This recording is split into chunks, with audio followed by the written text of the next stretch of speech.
Hello and welcome. This is NTA Tuesday Live and I'm Cyril Stober.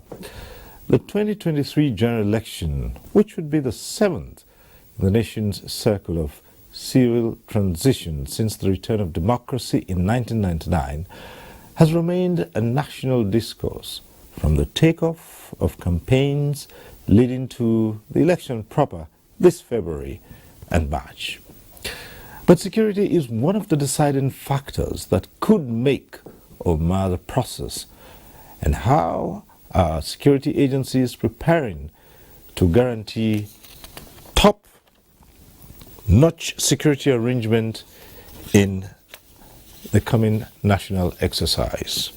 Tonight, Tuesday Live will bring to you top managers in the nation's security architecture who would be proffering answers to some questions critical to achieving a peaceful and successful election. But before we go into the conversation, let's get to see this report by our crime correspondent, Francis From. I welcome you all to this critical meeting.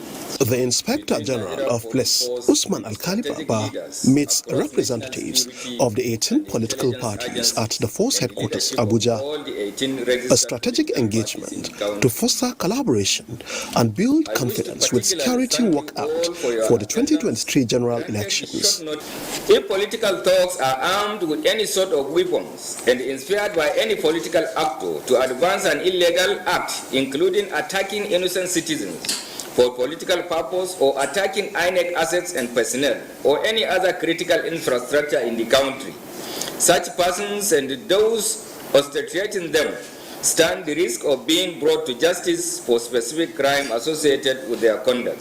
The IGP have also been engaging the heads of operations of the national security agencies to deepen interagency collaboration.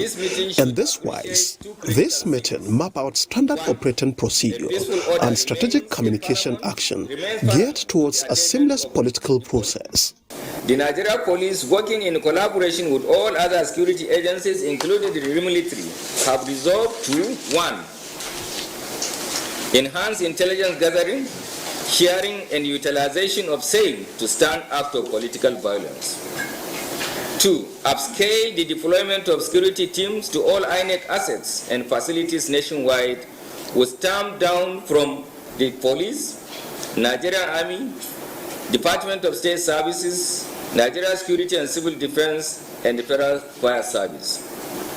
3. Take decisive lawful action against forbearance of hate speech, incitement to violence, mobilization of tax, and other violations, including the prompt arrest, investigation, and prosecution of offenders in line with the provisions of Section 92 and 93 of the Electoral Act as amended. In continuation of the preparation for the February 25th and March 11th general elections, the Nigeria Police Force has successfully carried out aggressive training for officers and men of the force on election duties, sustaining electoral integrity, tools and resources of Interpol to support peaceful elections, efficient deployment of modern technologies for election monitoring and policing, and predicting and containing election violence at the state level were extensively discussed. The force has also carried out a 2-week training for 79 squadron commanders of Mobile Police Force at the Mobile Police Force Training College in Osun State to strengthen operational efficiency of the squadron commanders ahead of the elections. Call it a show of force, you may not be far from it. It is the newly recruits who have just passed out from the various police training colleges and have been deployed to the FCT to carry out policing responsibilities. They have successfully been trained as Quick Intervention Response Squad, ready to be used in maintaining law and order during the general elections. We will use you in the best way. We will protect you, we will guide you, we will look into your welfare in any way. Similarly, A training for officers and men attached to the explosive ordnance disposal chemical, biological, radiological, and nuclear unit was also carried out. The training, which discussed established protocols for safe explosives disposal and preventive measures ahead of the 2023 general elections, was approved by the Inspector General of Police as part of his vision to ensure strategic and timely training and retraining of police officers. In the performance of these roles, we are expected to maintain an oath of neutrality in accordance with the Electoral Act, be always at alert during our electoral security deployments, exhibit a high degree of professionalism and fairness in our dealings with all parties. We are also expected to adopt a professional orientation that emphasizes democratic values and respect for human rights and dignity. The Nigeria Police Force National Cybercrime Center is also upgrading its capacity to squarely tackle some election-induced crises as the nation counts down to the polls. To this end, the Cybercrime Center is building the capacity of personnel on digital forensic investigation in Abuja. If you do not protect the INEC portal, if you do not protect the behaviors, if you do not protect the digital infrastructure of INEC, I can tell you clearly that at the end of the day there might be compromise. I'm not saying that there's going to be compromise, but of course it's envisaged. And since it has to do with network, we must have to be able to, we must have to prepare to be able to tackle the challenges and the problem head on as it comes. The Inspector General of Police has equally ordered Commissioners of Police and their respective Supervisory Assistant Inspectors General of Police in the 17 zonal commands to continually engage with the military and other security agencies that are members of the Interagency Consultative Committee on Election Security to solidify the already designed operation order, calm deployment strategies in place towards smooth and peaceful conduct of the general elections. Francis Form. Right, that report sets the tone for tonight's discussion. We'd like to introduce our guests. Let me welcome to this program Victor Aluku. He is Director, Voter Education and Publicity, the Independent National Electoral Commission, INEC. And let me also welcome Olushola Udumosu. He is Director, Public Relations of the Nigeria Security and Civil Defense Corps, NSCDC. Right. And we're joined tonight by AIG Bala Chiruma, Assistant Inspector General in charge of Federal Operations. Good evening, viewers. And let me also welcome Major General Solomon Udonwa, Chief of Defense Training and Operations, Defense Headquarters. Thank you very much. Gentlemen, thank you for joining us on NTA Tuesday Live. Yes, just a few days to the elections, and we're talking security. But let's start off first with just 18 days to go, just about 18 days ago. What's in place with regard to preparations and from the angle of security? Let's start by talking to Victor Aluku first. Who speaks on behalf of INEC? Let's hear you.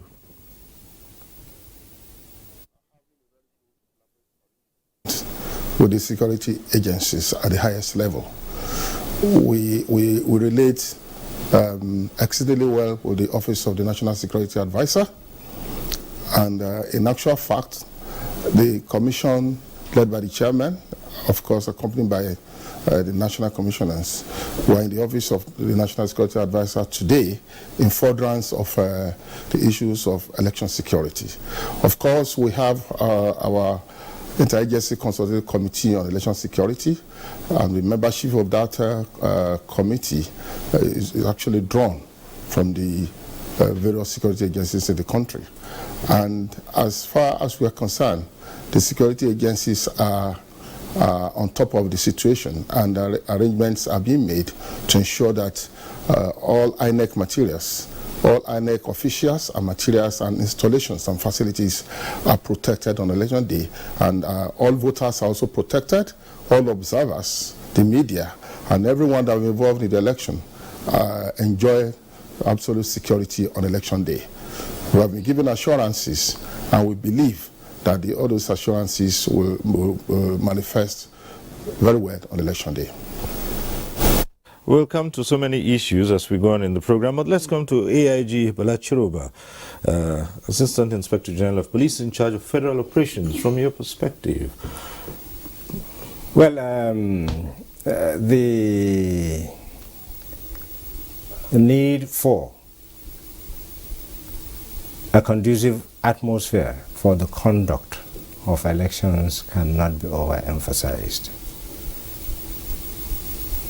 As a result of this realization, security agencies and all other stakeholders have come together to map out strategies that will enable us to provide a conducive atmosphere for the elections. We have the election in consultative elections consultative security committee, in which INEC and other security agencies are part of. We've had meetings, we've mapped out strategies with the police as the lead agency, and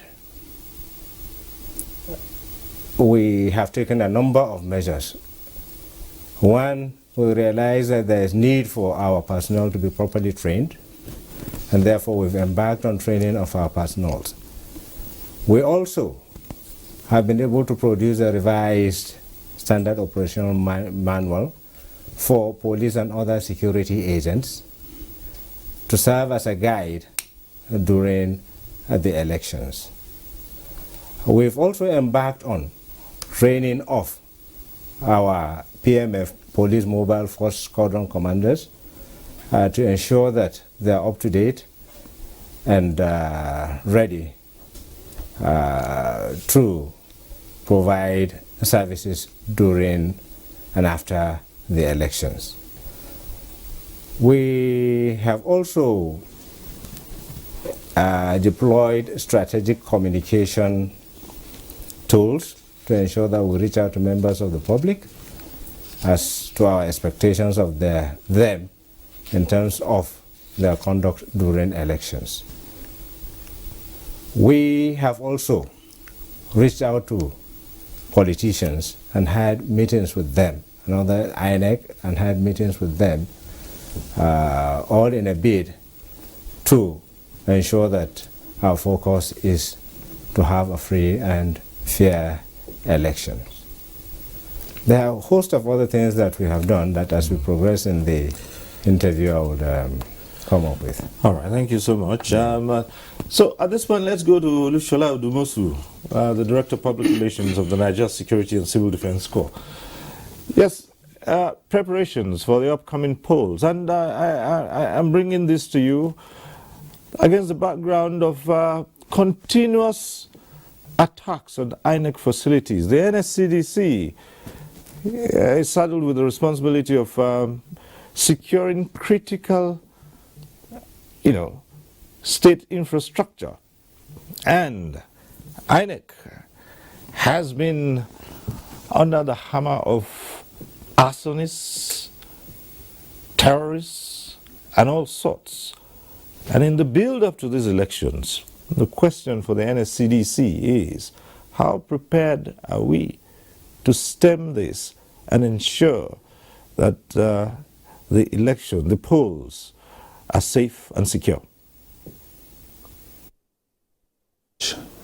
The Nigeria Security and Civil Defense Corps, from our point of view, is ready to sustain Nigeria's democracy, and because of the premium that is placed on ensuring that the election is conducted in free, fair, credible, and inclusive atmosphere, the Commandant General of Nigeria Security and Civil Defense Corps, Ahmed Abubakar Haudi, has put a number of measures in place, and this is geared towards ensuring that the election is peaceful. And of course, we are not working alone in NSCDC. Just like the AIG pointed out earlier, Civil Defense is a member of the Interagency Consultative Committee on Election Security, and we're working in collaboration with the Nigeria Police, which happens to be the lead agency in election security.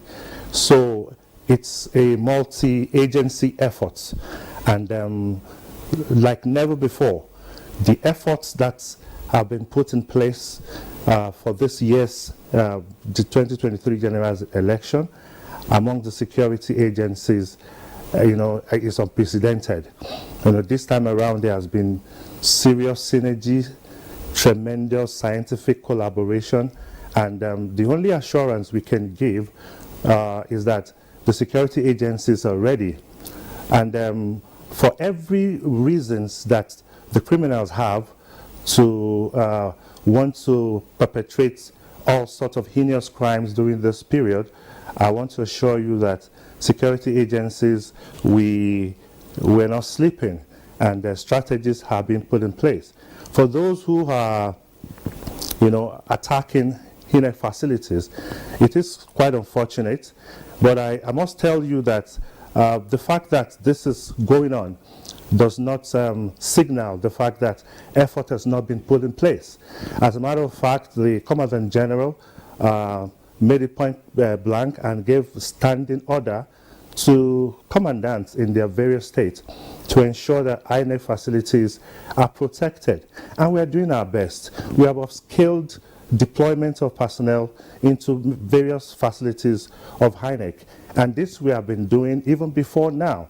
But I must tell you also that this arsonist, this people that don't have the interest of Nigeria at heart is quite unfortunate, because when you are looking towards a situation that will develop and grow your country, and you on one part, you're trying to pull it down, it's quite unfortunate. So what we can only say is that those who are sponsoring the people behind the burning of INEC facilities, they should be ready for doomsday, because this time around, as the election draws closer, strategies and more strategic plans on action have been put in place, and we're working in synergy with other agencies of government. And don't forget, these people sometimes, with all the effort that security agencies have been putting in place towards ensuring the security of INEC facilities, some of these miscreants, they, don't forget that criminals also don't want to get caught. They sometimes try to play smart. You don't even see them sometimes, because according to our intelligence, sometimes they sneak into that premises and throw in their substance, which has been soaked in fuel, into the premises. And before you say jack, they're gone. And naturally, what we should also be looking at is if there are quick responses from let's say respondents to fire incidents, probably will have been able to salvage the situation. Sometimes you don't even get to see them at all. They just sneak in through the loaves of bread that have been soaked, in petrol, and they throw it into the premises, even from afar. So, but we're doing our best. As much as they think they're smart, we will outsmart them. That I can assure you.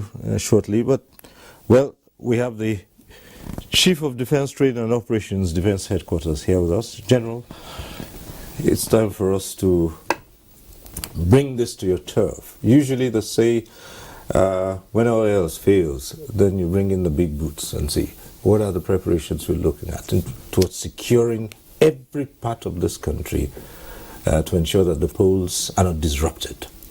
Thank you very much, Cyril. Well, I would like to start by first bring to all Nigerians the good wishes of the Chief of Defense Staff, General Lucky Irabo, for the tremendous support the armed forces have enjoyed from Nigerians. For us, the strength of our military is in the support we get from our citizens, and we really cherish that and look forward to having or enjoying more of that in the future. Military participation in election security is a constitutional duty. We've always been there. Like you mentioned at the beginning of the program, We are going for the 7th general elections in this republic, and then we have several off-season elections, the last one being in Osun State. Of course, the police is the lead agency for election security, but we also have a constitutional duty to provide aid to civil authority, in this case, the Nigerian police, to make sure that elections are held in a free, credible manner. Voters come out to cast their ballots without any fear or molestation. We've done it not only in Nigeria, even in other countries. The idea is to help deepen our democracy, because this is a core national security imperative. Now coming to our preparations, we are ready. The Chief of Defense Staff has held several meetings with the Inspector General of Police and other heads of security agencies. We have gone on sensitization of our personnel. I came with this pamphlet, and this is our code of conduct for our personnel. You know, we've gone around our formations, and not only the military code of conduct, we also have that of the police, because for us to better support the police, we have to understand how they are going to operate. We've done a lot of that sensitization and awareness in our formations. Our troops have been trained, our equipment are ready. We've also conducted what we call precursor operations. As you already know, we've been deployed for internal security duties for a long time now. So we're already on the ground. The precursor operations is just to help shape the environment for the elections. Right. And I can assure you that we are ready to support the police and other government institutions to ensure that the elections are held in a very credible and fair atmosphere.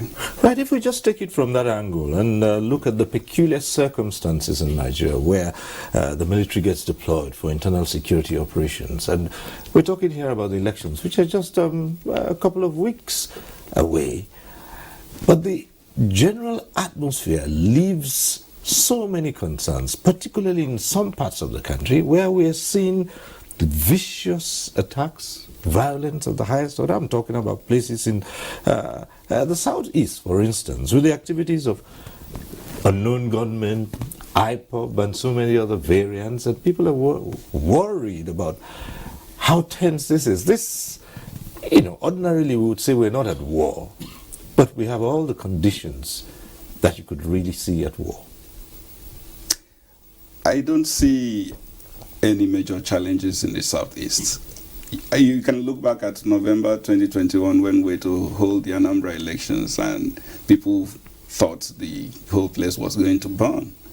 Of course, the military conducted precursor operations like I just mentioned, like we are doing now, and more is to come.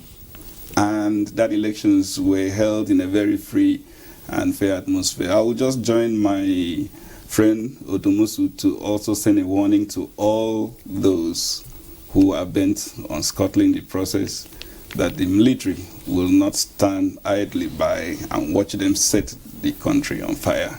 We will deal ruthlessly with whoever attempts to scuttle the process.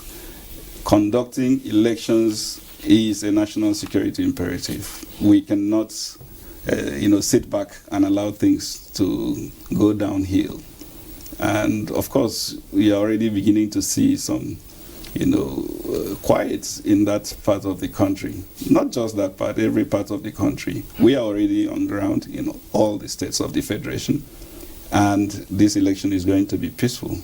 I want to assure Nigerians that the military will support the police to do their duties, and people should feel free to come out and participate in the process. Okay. All right. We've got a number of reports. We'll take them, and then we'll return to the other issues, and particularly with the lead agency, the police. But let's start with this first report that's coming in from Lagos. The clock is ticking, and countdown to the 2023 general elections is winding down. Preparations by relevant authorities are on top gear, with the mock accreditation exercise a demonstration of the Independent National Electoral Commission's level of preparedness. Though INEC has continuously pledged to conduct free, fair and credible elections across the country, Nigerians who are getting set to exercise their franchise in just a few weeks are looking forward to seeing INEC's promise kept, in addition to peaceful conduct of the exercise.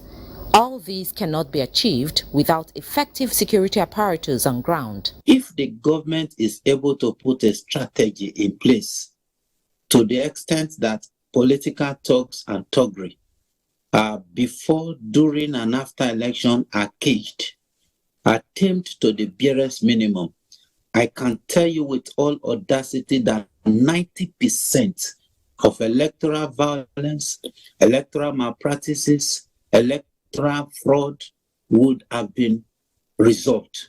The security agencies have planned what to do because it's like, because they cannot cover everywhere, I think they will arrange for quick response, quick response in dealing with it. And this time we have the military, the police, the NCDC, the State Security Service, and other security agencies, supporting services that will participate in maintaining security that day. The electorates are not relenting in ensuring they play their part. If I am on ground and I'm seeing that something is wrong, or something is going out of hand, one, there is a number to call for police, which the INEC has provided. After casting your vote, you go back to your home now. So what are you waiting for?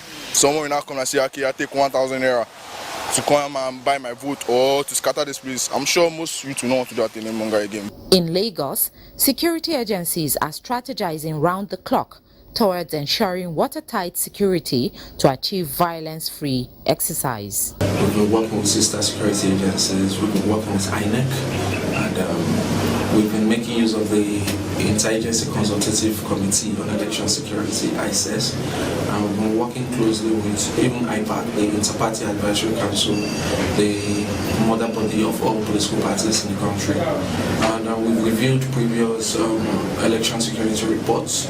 We've done a crime mapping of Lagos State, that is to identify the vulnerable points, flashpoints. And we're also working closely with members of the public to provide information when necessary. The relevant security agencies are therefore warning miscreants to desist from engaging in activities that may pose threat to peaceful atmosphere during the elections, as anyone caught will be dealt with. Right, our next report is from Kaduna, and let's get to see this one.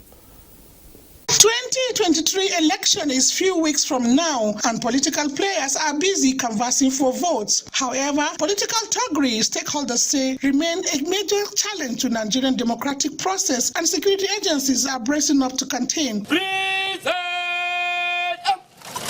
We have equally dispatched or deployed our undercover operatives, the mobile policemen, as well as the conventional police officers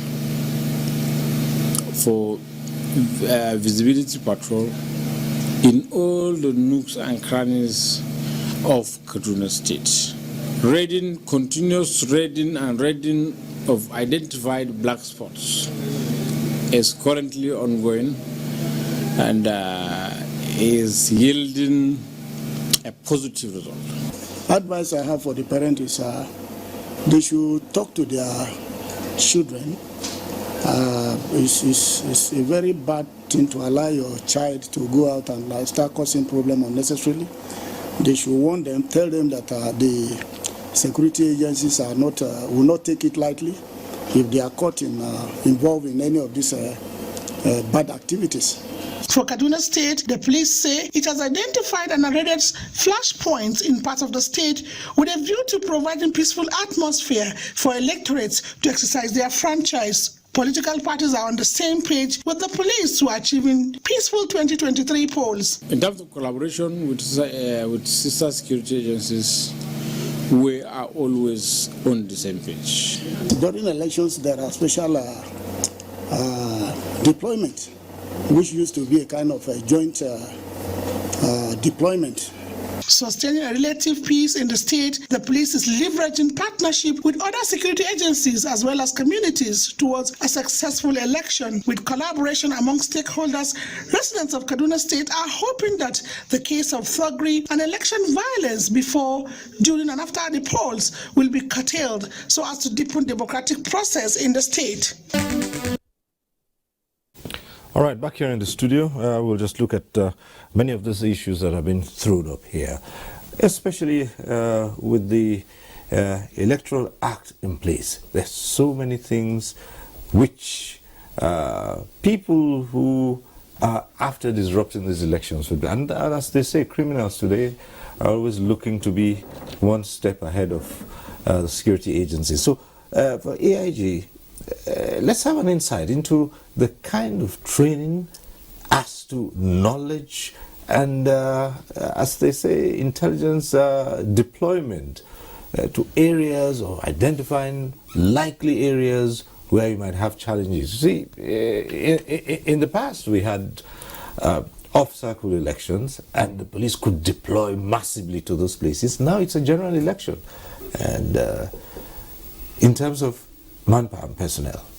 Well, I want to assure you that what we did that led to a success in Anambra will be repeated in all over the country. We've done our threat analysis.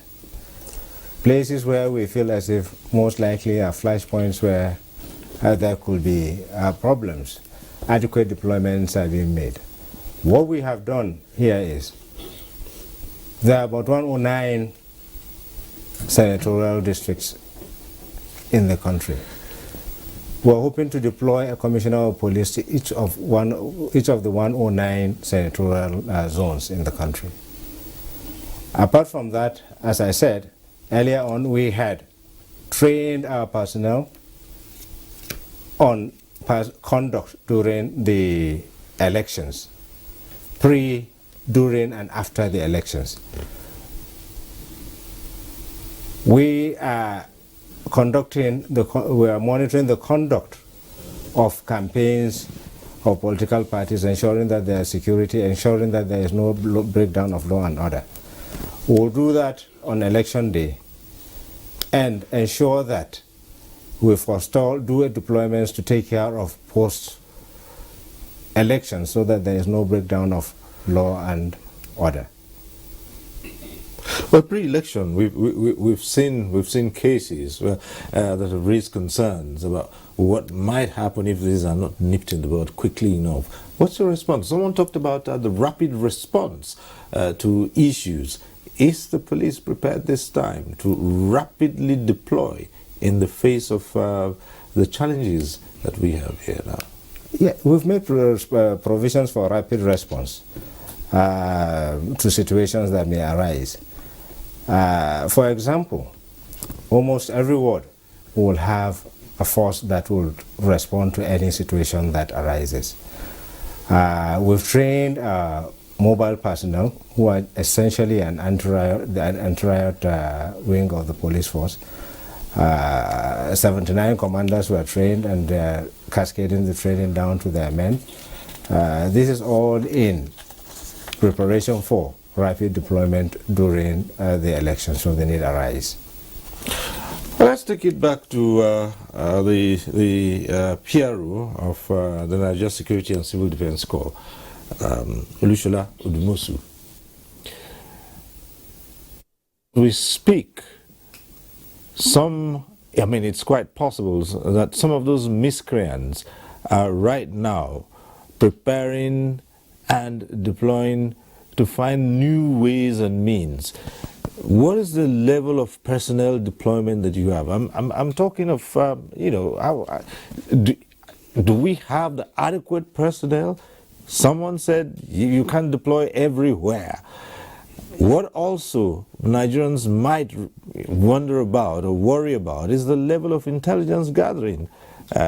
Why are these people able to sneak up, hit targets, and vanish into thin air? They are unknown most of the time. Thank you very much. The 2023 general election is a success already. looking at the preparations from different points of view of the security agencies involved. And don't forget, like I said earlier, the police is the lead agency in election security. The civil defense, we are major stakeholder as well, but we will be supporting, the police, as well as working in hand in gloves with other security agencies. And the issue of strategies and deployment to curtail criminal elements sometimes are not better discussed on here, because as we speak, these miscreants, these hoodlums, these sponsors of these heinous crimes, they're also watching TV, they read news as well. So I want to believe that the top management of the lead agency and the various security agencies, we know what to do. Strategies are in place, and I must tell you that the assurance is very high this time around. Usually when elections like this come, there are always apprehensions, but the truth of the matter is that we've had successful elections in this country in the time past, even at a point when there was serious apprehension and everybody was thinking that the nation could, will go in flames and certain parts of the country election will not hold. A very beautiful case is that of Anambra election. I was part of it, and you see the general atmosphere before the election was that, of fear, and apprehension, and everybody, even the electorates, were not even willing to be part of it because of fear of the unknown. So this narrative will definitely be peddled, at this point in time. But we are not going to sit idle like every other agency of government. The police, highest authority, are doing their best in ensuring that every agency of government that is deployed for this election is carried along. We are on the same page, and I think this time around, all we need is just the support of the general public, the support of the masses. The issue of criminals being one step ahead of security agencies is also an issue that one should not take very lightly. And I know why I said that. Security business is not that of the security agencies alone. Security is the concern of everybody. These people that perpetrate these crimes, they live among the people, they live with us. Those of us who are citizens of this country, some of us, we know them, but we shield them. The only way we can help ourselves and help this country is to support the security agencies, the security personnel, such that you release timely and credible information. We can only thrive, we can only succeed in our job when we have the right information to work with. Intelligence is being driven by every agency involved in this election process. But then, the role that the people play is also major. And that is why we always say, when you see something, you say something. Let us join hands and support the security agencies. It's a clarion call to the people. When you have information, release it to the nearest security agencies close to you. By so doing, we're helping ourselves, we're helping the nation, and we're helping the security agencies to perform better. All right, even at the point of casting the ballot, there are certain situations that may provide the grounds for discontent and which might lead to a breakdown of law and order. And this question is going to the Director of Voter Education and Publicity, Victor Aluko. Yes, the security agencies may do their best, and they're all ready to tackle any breaches. The electorate are also eager to cast their ballot. But again, certain conditions, as I said, might create a challenge which may result in a breakdown of law and order. For instance, late deployment of materials, and this is from the angle of INEC, insufficient supply, attempts by some people to breach the guidelines, underage voting, these are issues. Or in the matter that we have seen so frequently in the past, well, I know INEC has given assurances now, challenges with the beavers machines, for instance. Those are things that can build up frustration and get people, to begin to fret, and might lead to situations, unforeseen situations. So what is INEC doing from the side of INEC to be certain that situations are not created that might lead to a breach of the peace? As we all know, the Commission has tried so much to tackle the issues of crowding at our polling units. We used to have a little less than 120,000 polling units across the country before. The Commission decided to increase polling units to 176,846 units across the country. With this, we will significantly reduce crowding at our polling units, and each polling unit will be effectively manned by 4 officials, a presiding officer and 3 assistant presiding officers. And we will deploy the beavers machine to each polling unit, and we'll have backups in case any of the beavers machines decides to malfunction. So with this, we believe that we will reduce any discontent when people are on queue. If people are on queue, there is too much crowding, it can lead to unnecessary bickering and quarrel. Also, as you mentioned, we're also doing our best to ensure that we're able to deploy very early on election day. We actually start our polling, we open our polling units at 8:30 in the morning. But before then, our officials will already be in the polling units as early as 6:30, 6:37. And of course, we've improved our logistics dramatically.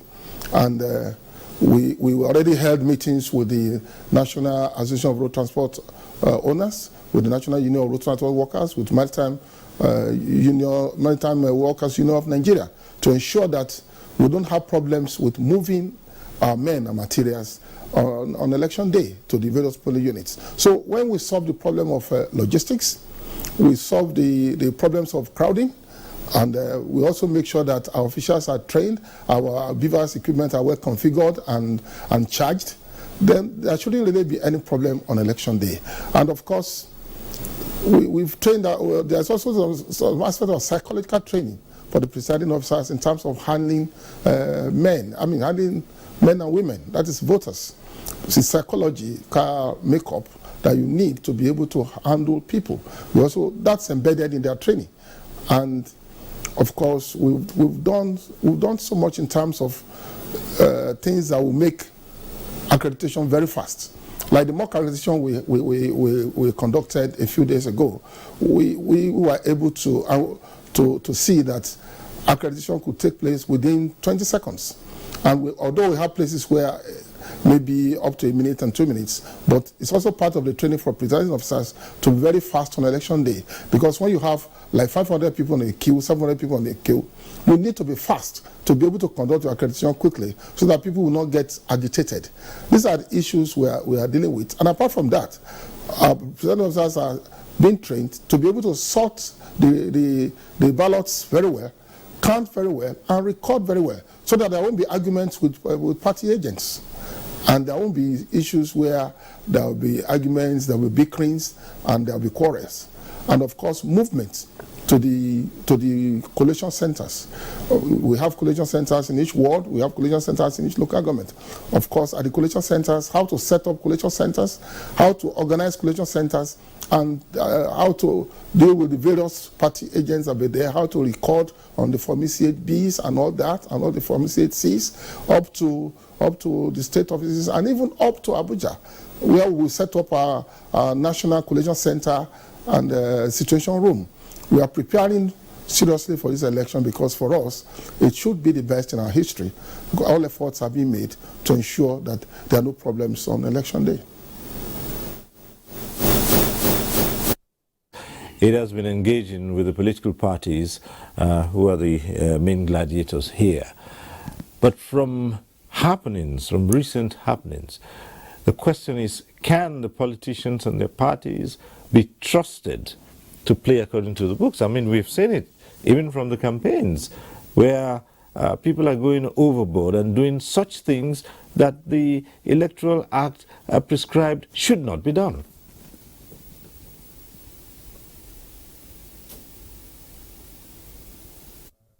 Themselves appropriately and comply with the law. Things related to campaigns, that is the campaign law itself, all we talk about desisting from abusive language, all we talk about making sure that there is no violence in terms of campaign and all that. We expect the leaders of the political parties, we expect the candidates to abide by the laws, because that's just how it should be. And apart from that, we expect them to rein in their supporters.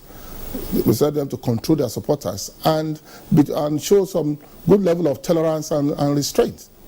I think with that, there shouldn't be any problem with the campaigns. And we expect, of course, the security agencies to also apply the law without fear or favor. If any political leader, if any supporter of any candidates, if they start to run foul of the law, they should be warned, and if they cannot adhere to such warnings, they should be taken in and dealt with appropriately. We believe that the whole thing is like a web. The behavior of political leaders, the conduct of our security, highly respected security persons, and the conduct of INEC officials. It's like a web, it's like an orchestra that must flow freely. Enforcement is a challenge here. That yes, we have all the laws, we have all the guidelines, but the enforcement is really not there. Coming back to the police, in the build-up to the elections, because this can have an effect, it can reflect on the elections itself. Now, there are so many things which we have seen the politicians engaging in, which are in breach of the process. But Nigerians are saying, they're saying these things and getting away with it. People are using abusive language. Every day you hear that. And this cut across party lines. There's disinformation, misinformation, and all these are peddled around. And we've had pockets of violence. Yet it would seem no one has been sanctioned and no one brought to book. So, well, just as I said earlier on, we realized this and we deliberately took measures to engage members of the political parties. We all called them to a meeting. We discussed these issues.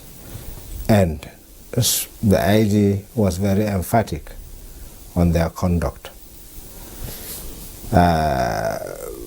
Stated in clear terms that we will not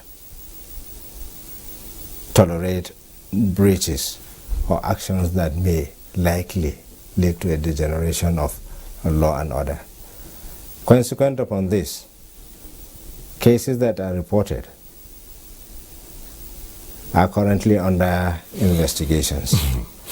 A few have been charged to court.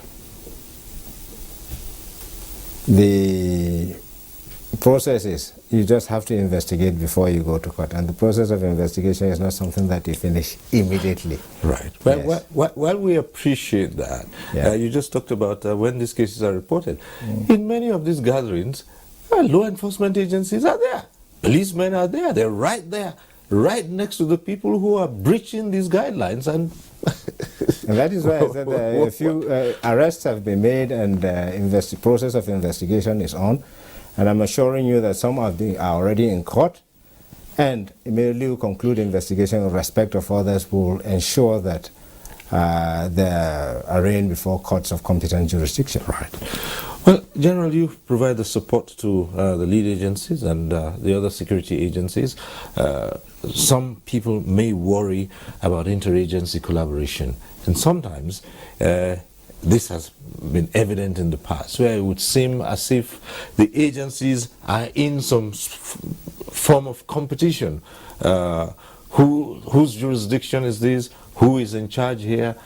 And Nigerians worry whether there'll be seamless collaboration among these agencies when it's critical? I think there is no doubt that all the security agencies are working closely, at the highest level of collaboration with the military at the moment. At the beginning of the program, I mentioned to you how often the Chief of Defense Staff has been meeting with the service chiefs and all heads of security agencies, to discuss election security and other national security issues. I think what we have seen in the past couple of years is that synergy, that desire by the military hierarchy to carry every security agency along, particularly when we have to perform missions together in an interagency environment. And one of the things we've done is to strengthen frameworks for coordination, frameworks for interagency communication, and to bring everybody on the same platform. And I think the Office of the National Security Advisor has been doing a lot in that regards.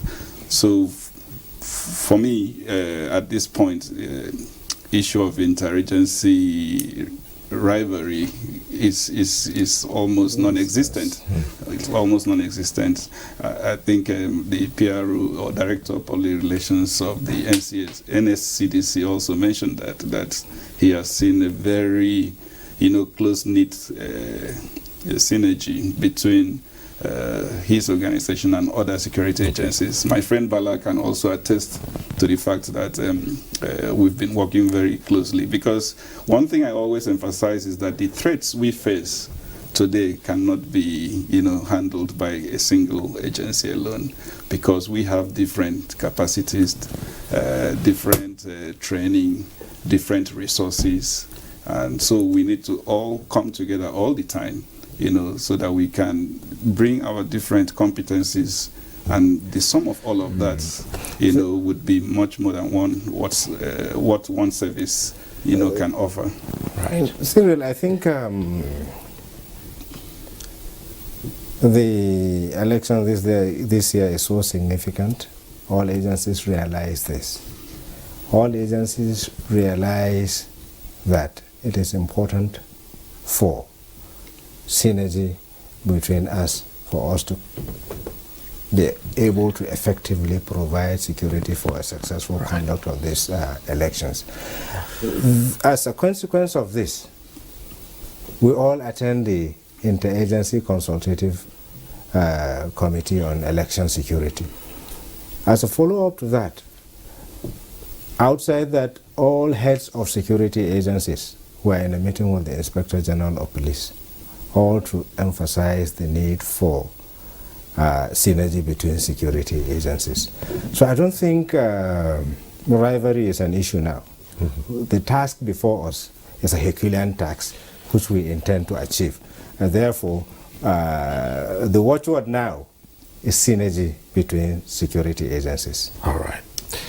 Well, at this point, we'll take a short break. When we return, we'll go into that other segment of the program where you can join in the conversation in the studio.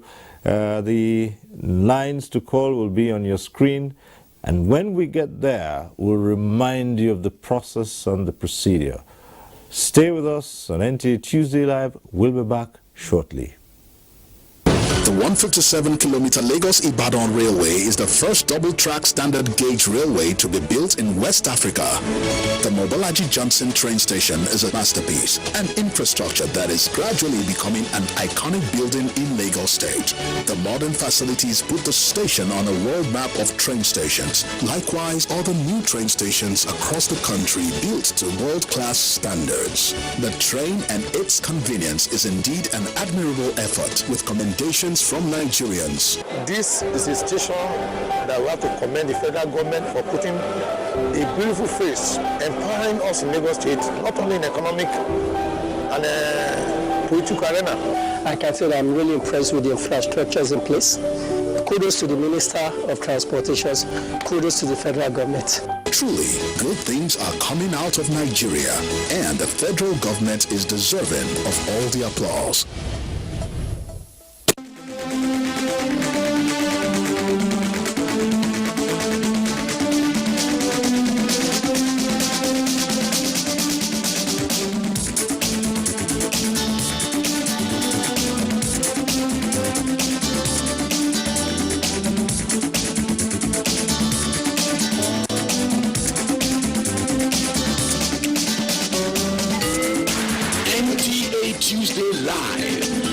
network issue-oriented innovation talk show.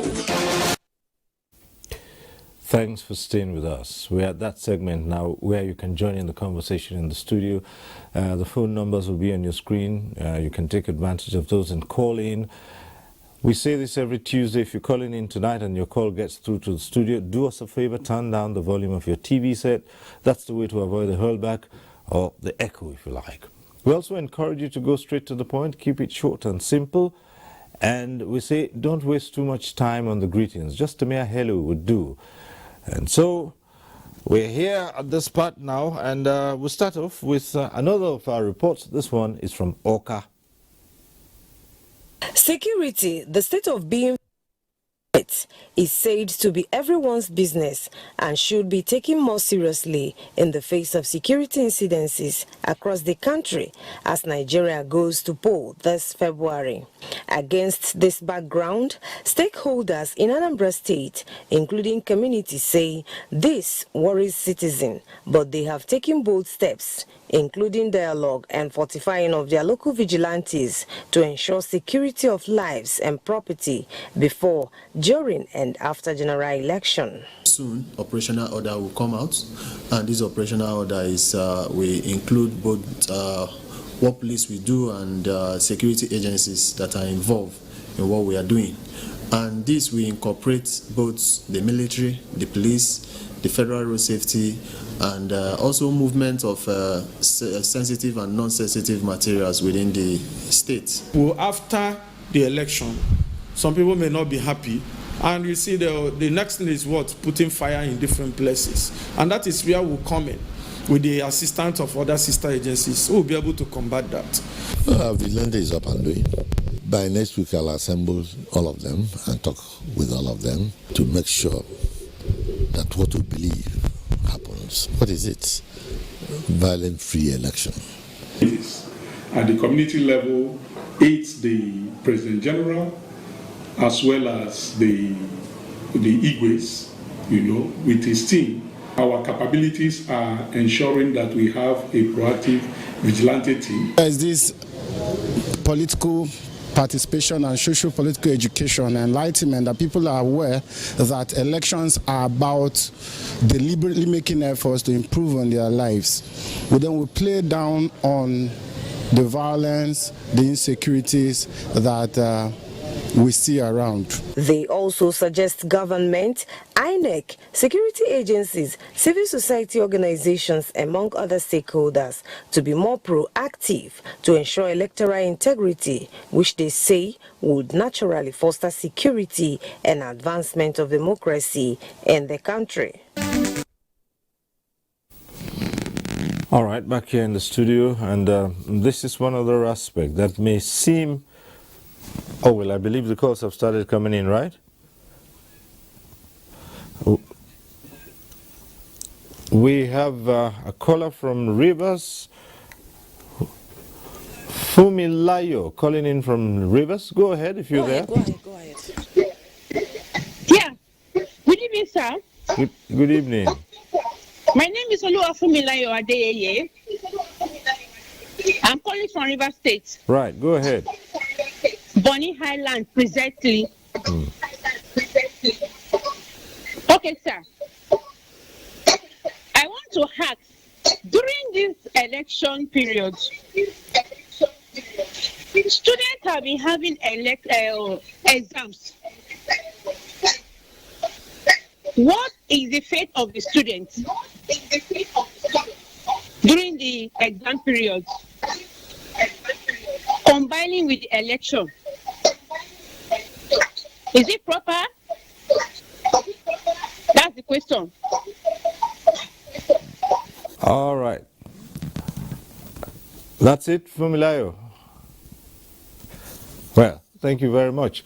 Well, here's a concern, my Fumilayo from Rivers, whether it's okay for school to be in session while the elections are being held, as this may provide some challenges. Let's hear what INEC thinks about this, and Victor Aluku.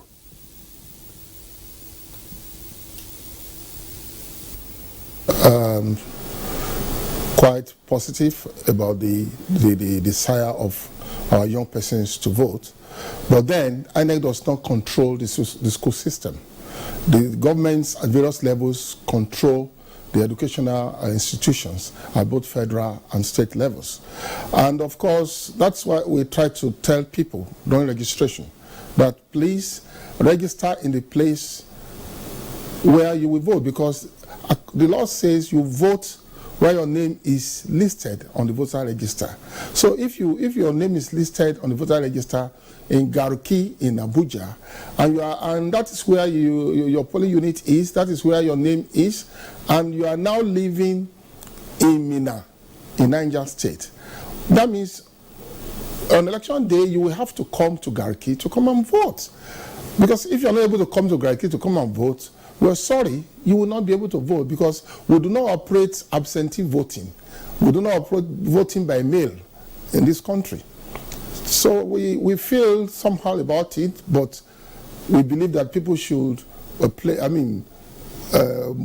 according to the law, and for now, there's nothing we can do about it.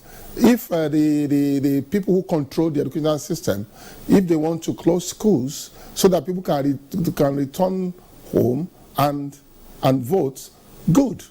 But if the owners of the schools don't close the schools, INEC does not have power for schools to be closed. And our opinion is that whoever wants to vote, is the responsibility of that person to ensure that he is present at the polling unit where he wants to vote on election day.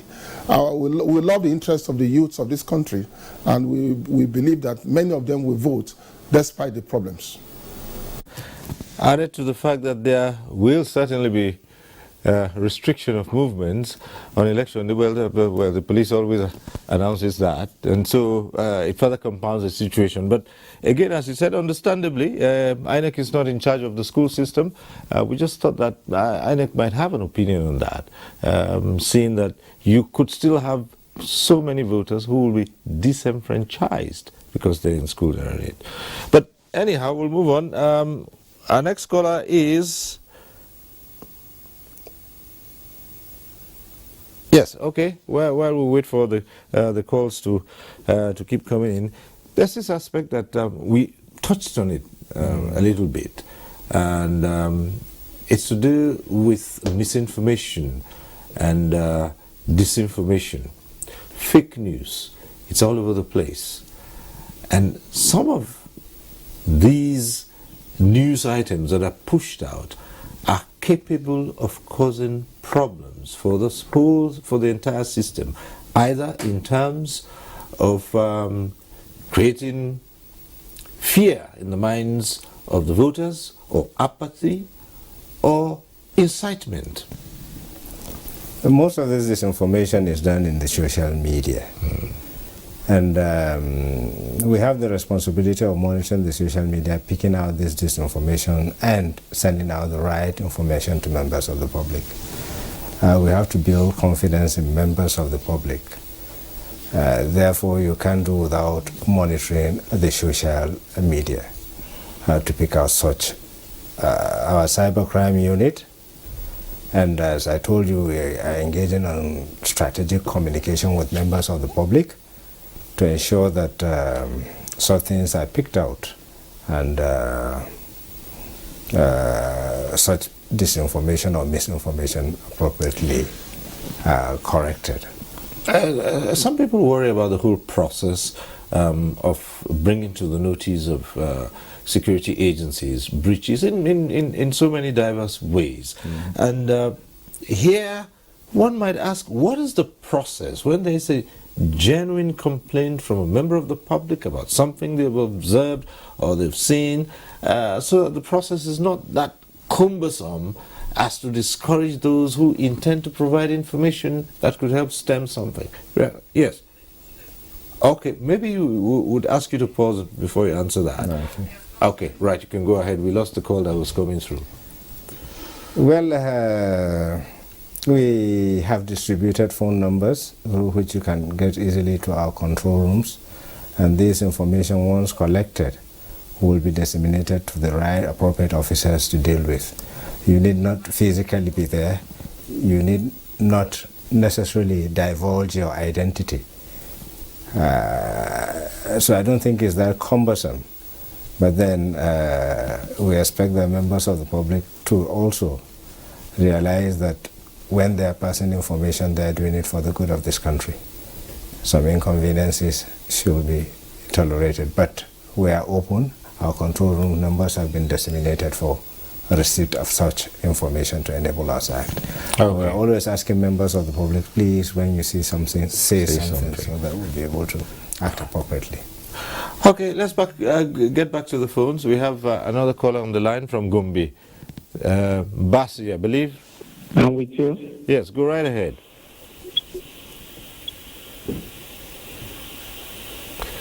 Go ahead. Okay. Good evening, Cyril. Yes. Good evening. Good evening. Go ahead. Good evening. I want to commend you people for what you are doing. I want to commend you people for what you are doing. Are you hearing me? Yes, sure. Go ahead.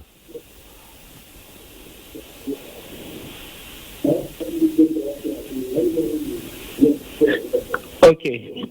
Please, there's this question I want to ask.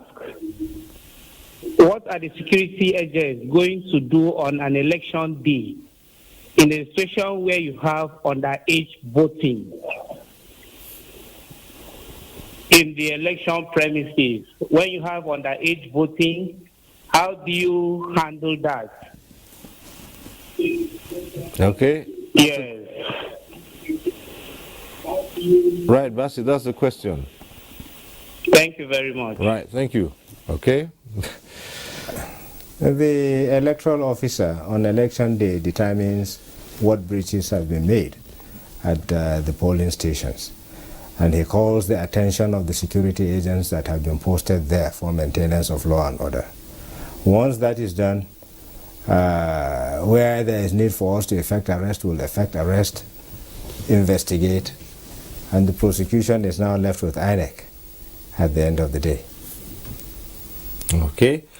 Straightforward answer to that. But I'd also like to bring in Victor on this, saying that this question of underage voting has been with us all through, and people look for guarantees. And the question is, can this really happen at this time, given the kind of deployment that you have done? The person who sent the question on behalf of my commission, that said, Independent National Electoral Commission, that no underage person will vote during the 2023 general election. I can assure him. And I will say categorically that if anybody who is visibly underage turns up in any polling unit with a PVC, the presiding officer will not accredit that person, and that person will be handed over to the security agencies for action, for due action. I can assure Nigerians that nobody that is visibly underaged will vote during the forthcoming general election. That assurance I'm giving on behalf of INEC. Yusuf is calling in from Abuja. Hello, Yusuf. Hello? Hello, go ahead. Yes, my name is Yusuf from Abuja. Yes, I want to go directly to commend the effort of the security agencies, especially the police. Also, I want to advise the Nigerian army that they should emphasize on the security issues that is going on in the country, especially during the election processes, because the bad actors that are in the country may take the advantage of the election processes, that all the security agencies are emphasized on that day for the voting process. They should go ahead on their own criminal issues. So I want to advise the Nigerian army, they should help Nigerians for the peaceful election on that very day. And also I want to advise the Nigerian police also they should go away out of the politics, because they are the one at the grassroots level, especially at the polling unit, the Nigerian police. We are all together with them, and I also commend them on their own efforts for the make sure that the election is going in the direct way. Thank you very much. All right. Thank you, Yusuf from Abuja. Yes, was more an advice to the Abbey. Well, we thank him for the advice, and I want to again assure him and other Nigerians that the military is everywhere. Right now, as you already know, we have different operations across the country. Operation Hadinkai in the northeast, that is states of Borno, Yobe, and also Operation Hadarindaji in the northwest states, all the 4 states of Zamfara, Katsina, Sokoto, and Kebbi. In the north central, we have Operation Wild Punch and also Operation Wild Stroke. Similarly, in the southwest, we have Operation Awatse, and in other parts of the country, we have other operations. Just in the last 5 months, the Army conducted 3 major exercises that were operational in nature: Exercise Still Waters, Exercise Golden Dawn, and Enduring Peace. The idea was to shape the environment for the elections, to take place. And they did a tremendous job in curbing criminalities across the country. One thing the military is very good at doing is threat forecasting. We've looked at all the scenarios that could play out before, during, and after elections. We have contingency plans for all of that. And without sounding immodest, I want to say that the military probably has the widest spread and the widest range of capabilities to deal with any threats that might threaten our country, not just during the election period, but beyond as well. So, Yusuf, thank you for the advice. We are ready, and you recall that in 2014, it took just 6 weeks to clear the entire Northeast to allow elections to take place. It's not going to be different. And Nigerians can be assured of a peaceful atmosphere to exercise their franchise and their civic rights to vote.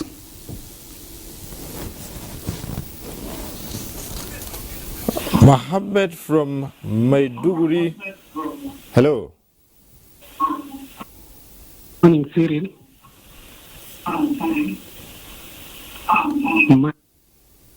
My own is a request.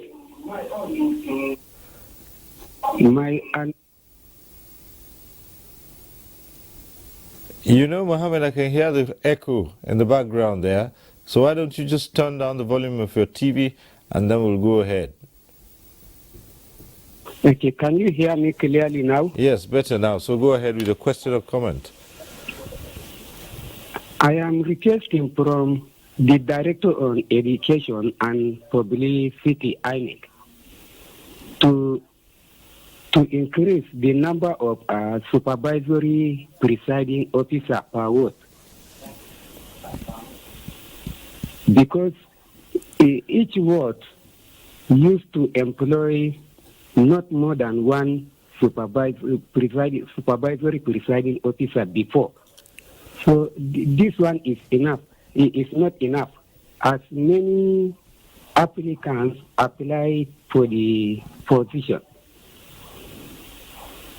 So my request is for the INEC to increase the number of SPOs. Okay. At least 10 supervisory presiding officer per ward. Okay. It's a matter for Victor Aluku to handle here. Yeah? For his analysis and his recommendations that we should make sure that our personnel are adequate. I believe that's what he's trying to say. Truly, we will have enough personnel on the field on election day. We have 176,000, I said it before, 176,846 polling units. And we have 8,809 wards in the country. For each ward, we have a supervisory presiding officer who will be controlling the presiding officers in all the polling units in that ward. And of course, we also have people who will be monitoring the election. That's INEC officials who will be monitoring, who will be going up and down. We will have registration area technical assistants who will be also there to support the functionality of the beavers, machines, and the other equipment we have. So we will have enough persons on ground on election day to ensure issue-free conduct of the general election. There won't be any problem at all. Where the ward maybe is big enough and has so many polling units especially in urban centers like Lagos, like Kaduna, and other major cities in the country where you have many polling units within a ward. Definitely, the Commission will make efforts to ensure that the supervision is adequate, is efficient, and there won't be any problem at all. So I can assure him that there won't be any issues with managing the election. We've been doing this before and we'll continue to do it. Some disturbing trend developments which have been talked about in the last couple of days about foreigners who somehow have accessed PVCs well, we saw this on the news where officials of the Immigration Service, officials of the Immigration Service arrested some foreigners and they had PVCs on them, and so you wonder if they had PVCs, they were planning to vote. We'll come to that after we take this call from Utaku. Who's calling in? Jamilu from Utaku. Yeah. Hello, I'm with you, sir. Yes, go ahead. Good evening. Good evening. Yeah, my contribution is that it's for the officers and men that are going to provide security for the election, and particular about their welfare. Because if you understand, there are some elections that may end up, and after the election, they will complain about their welfare. They cannot be able to meet. And I want to be sure that all their welfare is being taken care of before and after the election. And then secondly, for the staff of the INEC, due to logistic issues, how are they going to make sure that the election material and their staff is going to be early as possible? Because we know that this election is come with a lot of interest. The turnout is going to be massive. So if they can be able to come in time, definitely they can be able to make people vote in time, then they will have a lot of time to schedule themselves and they will have a huge-free election. But thank you very much. That is my contribution, sir. All right. Thank you very much, Jamilu from Utaku. So let's return to this matter of foreigners caught with PVCs. And I would like to think that if some have been caught, about 500 of them, it's quite possible that there are those who have slipped through and are now holding their PVCs. And you want to wonder just how they did it and how they were able to freely access PVCs and register, even though they're not Nigerians. First, let's hear Victor talk about that. To thank the Nigerian Immigration Service for being diligent enough to be able to arrest those persons who, even though are foreigners, but are in possession of PVCs. Because under our law, voting during our elections is the sole responsibility of Nigerians. Non-Nigerians should not vote, they should not have PVCs. So if they were able to access PVCs, that means they were able to do it deceptively. Deceptively, that is, they deceived our officials during the registration exercise. And of course, you know, as Africans, we look alike a lot. People maybe who are able to enter into the country, sometimes how do you distinguish them? And so if they were able to sneak through the tight security cordon and they were able to access PVCs, we believe that the immigration service will continue to do their work, continue to make such arrests and clean our electoral space. So all we can say at this point is to show our gratitude to Nigerian Immigration Service for being able to do that, and to encourage them to do more in any area where we have that problem. We are definitely in our position in Africa, West Africa, towards the Benin Republic side, towards the Cameroon side, and towards the Niger side. Some of these issues occur, but as a country, we have to learn to deal with it. Okay. Right. We have Umar calling in from Kebbi. Hello. Hello. Yes. Umar Anachi. My name is Umar Anachi, calling from the Kebbi. Right. Go ahead. You see, we are very confident with the arrangement of the INEC, particularly on the issue of security. But my own major concern is the political talks. How the police make an arrangement to deal with political thuggery. That is my own major concern. May God continue to bless our country. Thank you. All right, Umar, thank you for calling in, and Joe probably give his thoughts on the comments that Umar Anachi has just made. Well, political thuggery is not allowed, and as I said earlier, most of activities of political thugs during elections, during campaigns, and we've taken our time to deploy intelligence officers and plant them in campaigns so that we'll be able to identify such thugs. We're also doing adequate deployment at political rallies to ensure that we prevent a breakdown of law and order. By this, I'm assuring Umar Anachi that adequate measures have been put in place to ensure that activities of political thugs are curtailed. Where we apprehend them, we ensure that they are arraigned before courts of competent jurisdiction. Thank you. Right. Well, if we return quickly to the matter of those foreigners who were caught in Kaduna, the Nigerian Immigration Service officials. Oh dear. We have another call from Zaria, this time Mohammed from Zaria. Ahmed from Zaria, go ahead if you're with us. Hello, Mr. Siris. Good evening. Good evening. Go ahead. Good evening. How are you? Go ahead. Yes, good evening. How are you, Mr. Siris Toba? Well, we said that... My regards to everybody there in the studio. Right. I just asked a question to IG. All right. I want to ask a question to my dear brother, the AIG.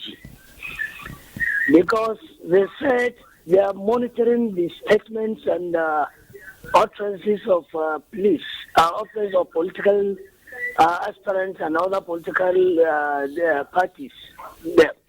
But my question is, I have heard on TV one of the elected governor campaigning, making some figurative and inciting statements. I don't know whether there is provision for the arrest of such governors who have the immunity, or they are preserving it until after the election, because the statement he's making a very, very, very figurative and sentimental statement that can incite the other part of, So I was not comfortable with that statement. That was why I said, let me ask that question. Whether the elected officers, political officers have the immunity is still working on the campaign now, or not, because they are campaigning. So that's just what I want to say. Thank you very much for your gesture to the Nigerians, and we are going to pray for peace in this country. Thank you. Right. Thank you, Ahmed from Zaria. Hello, Ahmed. I think elected officials that have immunity, they continue to have that immunity while they are in office. If offenses are committed, it doesn't preclude us from investigating. It's just that we cannot move against them while they are in office because of that particular immunity they have. So most of these instances, we record them, we investigate and keep. At the appropriate time, we'll deal with the situation. Thank you. Okay. We have Solomon, who's calling in from Port Harcourt. Solomon from Port Harcourt, go ahead. Good evening, all. Good evening. I salute you all. You are doing a very wonderful program. My question goes to the INEC director. There is this area that I look at as a lacuna in the process of voting. Take for example, if I'm not saying I am certain, but if, for example, Mr. Peter Obi is winning the election, and the in-between, that is midstream in the election, because these results are being uploaded and we are seeing it immediately, and there is violence because Peter Obi is now winning. My question now proper is, which party, the political talk that caused the violence, belongs to which party? Is it to APC? Is it to PDP? How will INEC now ascertain where this attack is coming from? And again, this issue of making that election inconclusive, which is the real lacuna I am talking about, because of this violence. But already a particular candidate is winning the election. So they want to make it inconclusive. Under this inconclusive, then the politicians will now falsify results and then launch another attack that PWB is not winning. I am just using it as a hypothetical example. How will INEC address this issue of inconclusiveness? Because it's causing a very big problem in our process. Thank you very much. All right. Thank you, Solomon from Port Harcourt. Yes, Victor. He is trying to talk about the issue of the general election becoming conclusive, especially the presidential election. All I will do is to assure him that he should take it easy. He should let his mind be at peace. The general election will not be inconclusive. It will not be inconclusive. We believe that we'll be able to get the election through, and we believe that the will of majority of Nigerians will prevail. And that's why we keep assuring everyone that the system we have put in place will ensure one man, one vote. And with the cooperation of all security agencies and his own cooperation too, because I believe he's a voter. So on election day, he should come out and vote, and of course, be very orderly at the polling units. And after voting, he can always trust us, have confidence in us, and return home. So the election will be conclusive. I don't believe that all those scenarios he's trying to paint will come into play. I just need to assure him that he should take it easy. He should also encourage those around him to take it easy and have what we call peace of mind. We believe it will be well with our country. The election will not be disrupted. It will not be inconclusive. Things will work well. Buba calling in from Kaduna. Hello, Buba.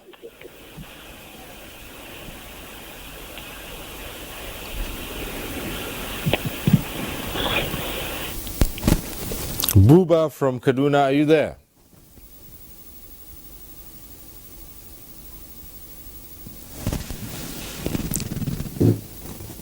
Okay, we lost that call. Well, just keep the calls coming through. I'd like to take you back to the issue of the Southeast. Earlier on, at the start of this program, we had raised the matter of Southeast and the level of violence there and how this might affect the upcoming election. Well, someone else is back on the line.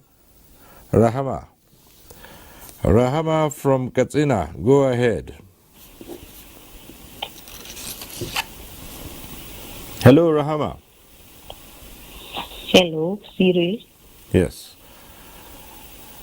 I should like to seize this opportunity to extend my greeting to the special guest of honors of their program, NTA Tuesday Live.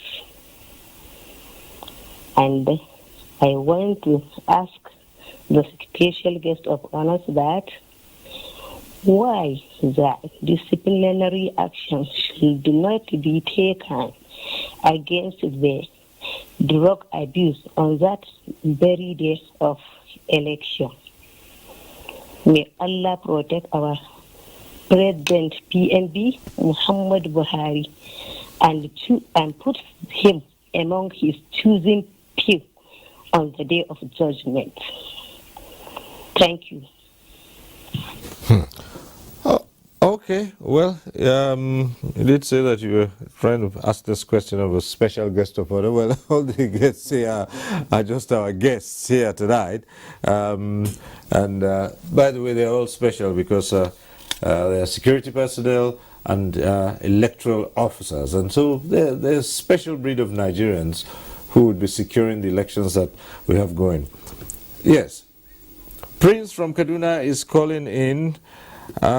Prince from Kaduna, once he's done with his question, then we'll ask our guests to respond to the issues raised by the advice given by Rahama. So, Prince from Kaduna, go ahead.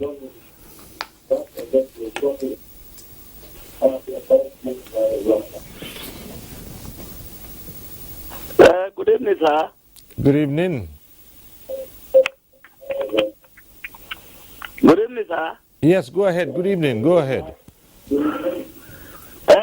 In support of this election coming,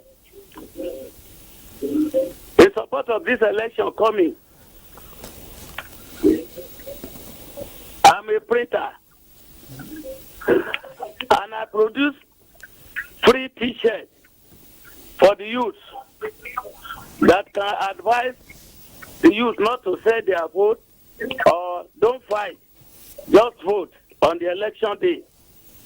I don't know how government can help me to produce more so that all the youth will get this t-shirt.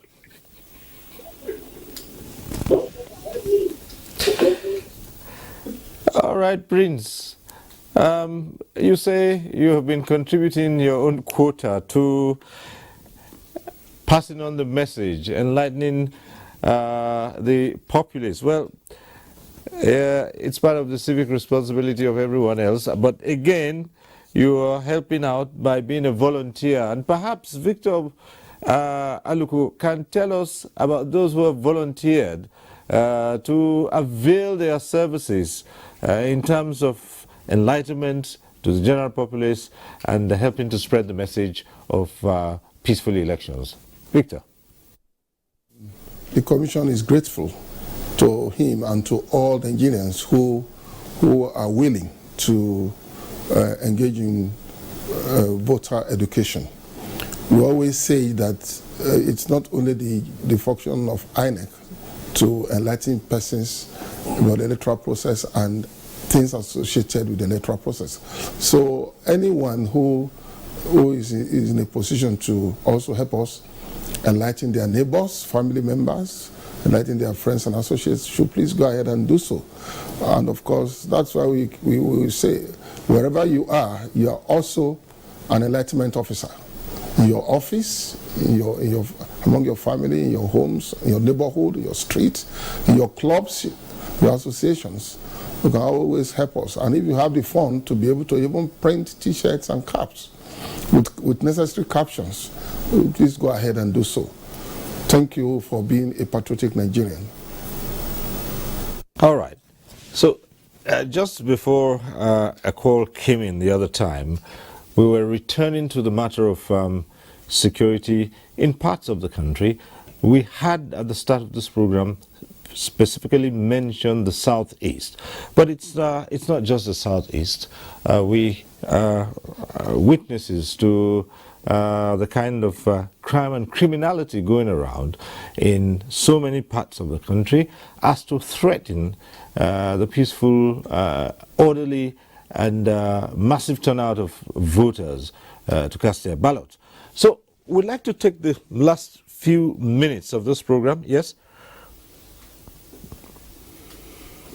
Yes. We like to take the last few minutes of this program to talk in depth on that, on how the voter can be assured of security to step out on election day and cast their ballot. Because all of this has put some fear in the minds of some potential voters. So let's start off this with Victor Aluko again, and then we'll go to the NSCDC, and we'll ask the lead agency, the police, to again reassure the public. And of course, the general here will re-echo such thoughts. So, Victor, let's hear you about how INEC is certain that the voter is safe on election day. And it's not just the southeast. We started off using the southeast as an example due to the level of violence that's been going on there, the attack on INEC facilities, and of course, the killings that have been going on there. I want to categorically state that with what we know about the arrangements being made by the security agencies, because we relate with them regularly, we can assure Nigerians that they will be safe on election day. They will be safe before the election, during the election, and after the election. It's true that all the arrangements we are making in INEC, all the procurement of materials, all the training of officials, all the deployment we will do are all to enable the voter vote on election day. They are all for us to provide a platform for voters to be able to come out and vote peacefully on election day, and then for us to be able to count their votes and announce whoever wins the elections. So everything we are doing is for the voter. And so we are assured by the arrangements being made by security agencies in the country. They are not hiding it from INEC, because we relate regularly. We belong to the same agency, because they Committee on Election Security. And we can, by that, assure Nigerians that they should feel free to come out en masse on election day and vote for the candidates of their choice. And also, our officials, we are going to be deploying more than 1 million officials. INEC does not have that staff. We have to hire persons from the public. I mean, youth corpers, students of higher institutions who are in their senior classes. These are young men and women we'll be deploying. So we need to also assure them that they will be safe to function as officials. And of course, all the lecturers will be deploying as collation officers at all levels. They also need to be assured, and we're assuring them that they will be safe. Everything that's being done is to ensure that there's adequate participation by various stakeholders on election day. Even those who will be observing, who will be moving up and down observing. We already are accrediting observers. The media that will report the elections, we need the media too. We are accrediting them, and of course, everyone that even the security agencies themselves need to be secured, because they are also human like us. And so we believe that it will be okay for everyone. And so we are assuring all Nigerians that we should just place our mind on the fact that our election day will be well secured and the election will be successful. Okay, thank you very much. Ulushala Udumosu. the Director of Public Relations of the Nigeria Security and Civil Defense Corps. Let's hear you on that. For us in civil defense, Nigeria Security and Civil Defense officers and men have been adequately trained nationwide. A series of training is still ongoing, and this essence is just for personnel to be acquainted with the electoral guidelines, the operation procedures, and as well to make sure that lives of electorates, which is very, very sacrosanct, is protected. Then, of course, we are the lead agency in protection of critical national assets of government and infrastructure. This is very, very germane because these are instruments that add value to, sustenance of, Nigerians. And of course, so we're not leaving any stone unturned. From the upper echelon to the lower rung, the commandants of various state commands have been trained, and this training is being organized in all the state commands of NSCDC. And no one is going to be left out. From the state to the divisional level, everybody is being carried along. And we are going to deploy personnel adequately in every nooks and crannies of this country just to ensure that, the election is free, fair, and credible. We've also identified black spots in different states and different regions of the country, and this will be adequately taken care of. And we're also going to engage the use of technology. Only recently the NSCDC, in partnership with the Ministry of Women Affairs, launched the N-Alert system, which of course will be deployed during this election to report violence against women, against the vulnerables, against the aged in the society. Aside from that, the Commandant General, Dr. Ahmed Abubakar Howdy, introduced the IHEARS, which is the Integrated Electronic Arresting Reporting System. This will also be deployed during this election, and of course, it's part of the tradition of NSCDC. We establish a situation room where we monitor proceedings on the field, from the situation room. We get informations and we get feedbacks from those who are on the field. The communication between the public and NSCDC at this level is going to be very robust, and very close to the election. The situation room will be established in every command of the Corps nationwide for us to be able to monitor what is going on the field, so that when there are issues in the field, it will be adequately reported and we can quickly alert security agencies. And as well, of course, the training has also involved all the special forces of the agency. We're going to be engaging the K9. Definitely, we're going to be making use of our dogs for crowd control, to ensure that those who are coming with the ill intent of destroying the polling stations, they will also be checked. And of course, our special female squad, they are also on standby. The SWAT unit, they are on standby. The CBRNE, in case of any explosive device, because you never can tell where these criminals can come from. But I just want to assure you that Dr. Ahmed Abubakar, the Commandant General, has ensured that personnel, we're ready and we're good to go.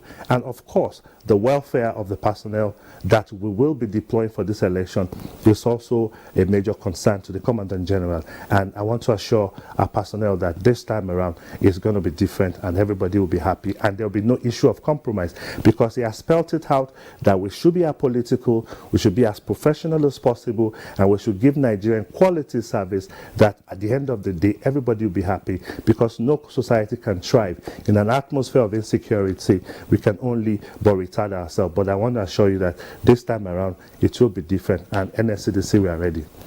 Let's take the question once again to the Chief of Defense Training and Operations. Yes, you spoke about this earlier on, and you re-echoed the warning to those who thinking that they might disrupt the process to beware. Yeah, thank you, Cyril. The feelers we have from the field is that Nigerians are really excited and looking forward to casting their votes during the elections. And I want to say again that the military is fully ready to support the police to make that happen in a very conducive, peaceful atmosphere. I don't want to talk about a particular region, but the whole country, has been taken into account, in planning for the forthcoming elections. We've learned lessons from past elections, and I'm going to just mention about 4 of them. Early preparation is very key. We started preparing for these elections a long time ago. As far back as about 9 months ago, when the timetable was released, the Chief of Defense Staff issued his operational directives for Operation Safe Conduct, which is the nickname for election security duties. And preparation started in earnest.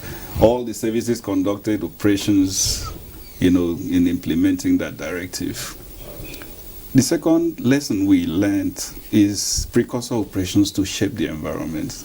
This has been going on all across the country, not just in a specific region, that you are probably worried about. We don't have any worry. I think it is the criminals all over the countries that should really worry about the military, because we are fully prepared. We are ready. Our operations have been yielding successes, and there's really no place for them to hide. The third lesson we learned is coordination, effective coordination, and we've been doing that. We are looking forward to having unified command in terms of election security duties. We are not going to have issues where one agency is leading his own group, another one is leading his own group, and probably working at cross purposes. Whoever is the most senior personnel of the security agencies in that team leads the team, irrespective of where the members come from. All these have been, communicated to the troops in the field, and they are ready. And the last lesson is always to have contingency planning for any type of scenario that could evolve during the elections. And I want to again assure Nigerians that they don't have anything to fear. Come out en masse, exercise your rights. Okay. The criminals should really be afraid, because we are going to go after them. The Nigerians should give us information, and they should also expose the criminals in their midst, and we are going to deal with them according to the law. Well, in preparation for the forthcoming elections, long time ago we had intensified our anti-crime activity to ensure that we're able to beat crime low. In the process, we're able to do our threat analysis. Such areas that you mentioned you have fear of, we've been able to identify them and made adequate provisions to take care of any eventuality in such locations. We take these elections, it's a national assignment, and every Nigerian is interested in the elections. Therefore, our deployment is tailored towards ensuring that we have a successful election. To achieve this, we've done a lot, as I said earlier. We've done a lot of trainings between us and our sister agencies. We've developed a robust relationship in terms of developing synergy between us and other sister agencies, all to ensure that we achieve success in the forthcoming elections. We have a joint ops room where all agencies will deploy. In that ops room, we are monitoring the entire country, and immediately an issue is raised, relevant agency that is supposed to handle that will be detailed to handle that particular situation that might arise. The Inspector General of Police has assured Nigerians quite a number of times that they have no fear, no reason to fear. We've done it in the past. Off-season election, most especially that of Oka, where people felt as if heaven was going to fall. Security agencies were able to synergize and ensure that the election was a success. We seize this opportunity to also warn miscreants that it wouldn't be easy for them. Okay. Thank you. All right, so, and that's where we'll have to leave this conversation, and thank all our guests for coming. Victor Aluko, Director of Voter Education and Publicity, Independent National Electoral Commission. By the way, I'm sure for you at INEC, because INEC has been worried about the cash crunch in society, so I'm sure you'd be happy with the meeting between the INEC chairman and the CBN governor, where assurances were made that the Commission would receive cash to carry out its responsibilities here. Let's hope all of us who can receive cash, just like INEC will get its cash, so we can go ahead and live our lives too. So thank you very much, Victor Aluko, Director of Voter Education and Publicity. Thank you also to Olushola Udumosu, Director of Public Relations, Nigeria Security and Civil Defense Corps. Thank you for being on this program. I appreciate you. And we also say big thank you to Major General Solomon Udonwa, Chief of Defense Training and Operations Defense Headquarters. We appreciate you coming. Thank you very much. And for AIG Bala Chiroma, Assistant Inspector General of Police in charge of Federal Operations, thank you once again. Thank you. Thank you to those who called in. Next week, we'll be back with NTA Tuesday Live. I'm Cyril Stober. Continue to stay safe.